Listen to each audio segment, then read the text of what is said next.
मनीष जी सरकारी स्कूल के टीचर हैं। सरकार से उन्हें अच्छी खासी तनख्वाह मिलती है, लेकिन उससे मनीष जी का मन नहीं भरता है। उन्हें और ज्यादा पैसे चाहिए।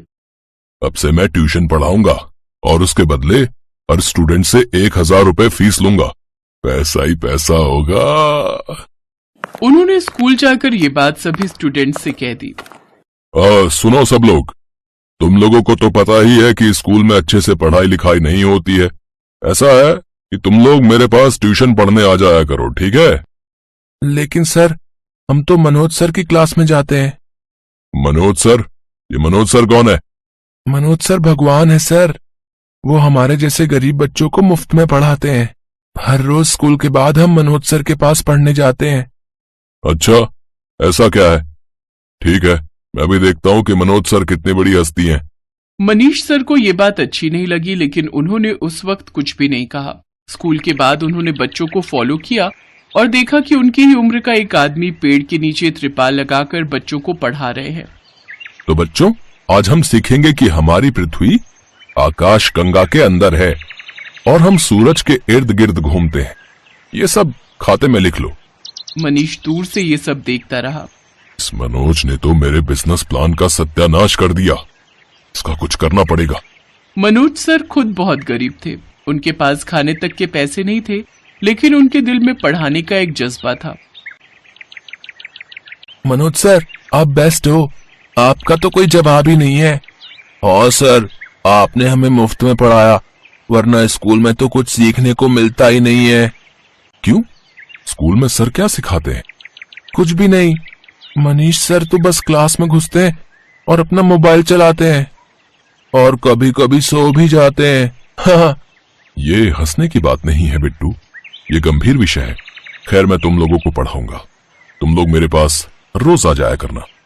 उसके बाद से मनोज सर को गांव वाले बहुत मानने लगे और आज मनीष सर को भी मनोज सर के बारे में पता लग गया। मनीष अपने 2 माले के घर में वापस आ गया और 50,000 के सोफे पर बैठकर सोचने लगा। मुझे गाड़ी खरीदने के लिए पैसे चाहिए। उसके लिए मुझे कैसे भी करके बच्चों को मेरे ट्यूशन में लाना होगा। अगले दिन स्कूल में क्लास टेस्ट था। मनीष सर ने टेस्ट लिया और सभी को फेल करवा दिया। सभी स्टूडेंट चौंक गए। उनमें से राजू ने कहा, सर हम फेल क्यों हो गए हैं? क्योंकि तुमने ठीक से टेस्ट नहीं दिया। क्या सब लिखा है तुम लोगों ने? तुम लोगों को पास कैसे करवाता? लेकिन मनोज सर ने तो हमें जैसा सिखाया है हमने वैसा ही लिखा है। अरे तुम्हारे मनोज सर को पता क्या है? कुछ पता होता तो स्कूल में नौकरी नहीं लग जाती अब तक। तुम लोग मेरे पास पढ़ने आया करो। याद रखना, फाइनल एग्जाम का पेपर भी मैं ही चेक करूंगा। मेरे से ट्यूशन नहीं पढ़ोगे तो पास नहीं कर पाओगे। बच्चे समझ गए कि मनीष सर उन लोगों के साथ गेम खेल रहे हैं और वो लोग सोच में पड़ गए। मनीष सर ने ट्यूशन पढ़ाने के लिए महीने का 1,000 रुपया मांगा था और ज्यादातर बच्चे गरीब घर से थे। राजू ने अपने माता पिता से ये बात कही। पापा, मनीष सर ने कल से उनके पास ट्यूशन आने के लिए कहा है और उसके लिए 1,000 रुपये महीना देना होगा उन्हें। क्या? 1,000 रुपए? बेटा, 1,000 रुपए से तो हमारा घर चलता है। उनके पास जाने की जरूरत नहीं है। उनके पास नहीं जाने से वो हमें फेल करवा देंगे। ये क्या बात हुई? कैसे कैसे लोग रहते हैं यहाँ पर, इतने लालची। सरकार से महीने में 50,000 पगार मिलती है इन्हें, फिर भी पैसों की ही पड़ी है। मनीष सर को बहुत ज्यादा पैसे चाहिए थे। उन्हें ये नौकरी भी घूस देकर ही मिली थी। वो खुद तो कुछ पढ़ाते नहीं थे और ऊपर से बात बात पर बच्चों को मारते थे। इसी तरह स्कूल में वो अपना रौब जमा कर रखते थे। अगले दिन फेल होने के डर से कुछ स्टूडेंट्स मनीष सर के पास ट्यूशन पढ़ने के लिए आ गए। ये क्या, सिर्फ तुम लोग? बाकी सब कहाँ हैं? बाकी कोई नहीं आया सर, किसी के पास पैसे नहीं है। पैसे नहीं है? ठीक है, मैं भी दिखाता हूँ। अगले महीने स्कूल का फाइनल एग्जाम था और एग्जाम में मनीष सर ने उन बच्चों को फेल करा दिया। राजू, बिट्टू सभी फेल हो गए। मनोज सर, हम फेल हो गए। मनीष सर ने हमें फेल करा दिया क्योंकि हम उनके पास ट्यूशन पढ़ने नहीं गए ना, इसलिए। ये मनीष सर तो बहुत लालची और खुदगर्ज है। ठीक है बेटा, कोई बात नहीं, तुम लोग मेरे पास ही पढ़ोगे।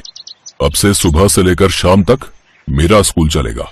फेल हुए सभी बच्चे मनोज सर के पास पूरा दिन पढ़ने लगे।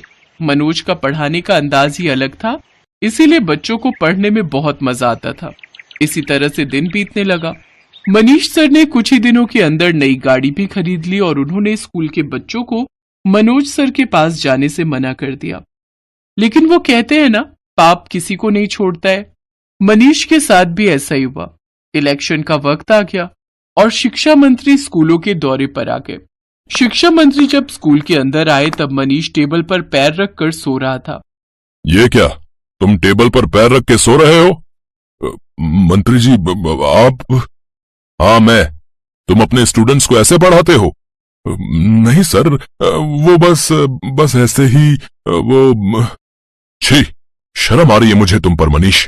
तुम कुछ सिखाते भी हो या नहीं? एक बच्चे ने तभी कहा, ये हमें कुछ नहीं सिखाते हैं, हमें तो मनोज सर सिखाते थे। ये मनोज सर कौन है? बच्चे मंत्री जी को मनोज सर के पास ले गए और वहां बच्चों ने मंत्री जी के सारे सवालों का सही उत्तर दिया। मंत्री जी ने मनोज सर की बहुत तारीफ की। वाह मनोज, वाह। हमें तो तुम जैसे ही टीचर चाहिए। मैं तुम्हें खुद स्कूल में टीचर की नौकरी देना चाहता हूँ और मनीष को नौकरी से निकालना चाहता हूँ। यहाँ मनोज सर को सम्मान और नौकरी दोनों मिल गई और मनोज सर मन लगाकर बच्चों को पढ़ाने लगे। इस तरह से मेहनत और लगन ने मनोज सर को गरीब से अमीर टीचर बना दिया।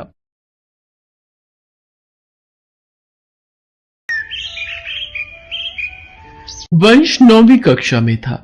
उसके पापा सब्जी का ठेला लगाते थे और मम्मी घरों में खाना बनाने का काम करती थी।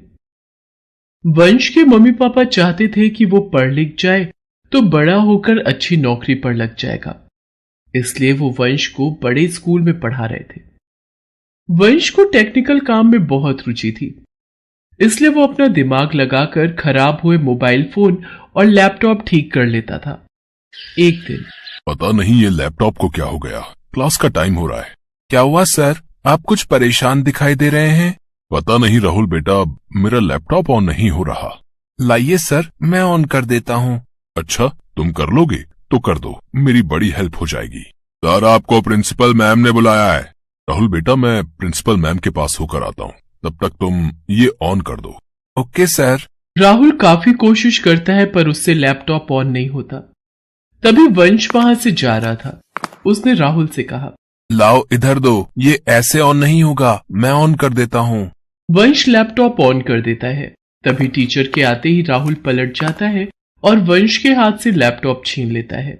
वंश, ये लैपटॉप बहुत महंगा है, इसे हाथ मत लगाओ। सर ये लीजिए, मैंने लैपटॉप ऑन कर दिया है। वंश, तुम यहाँ क्या कर रहे हो? कभी देखा भी है इतना महंगा लैपटॉप? चलो क्लास में जाकर बैठो, लंच टाइम खत्म हो गया है। राहुल बेटा, तुमने तो कमाल कर दिया, मेरा लैपटॉप ऑन कर दिया। Thank you sir.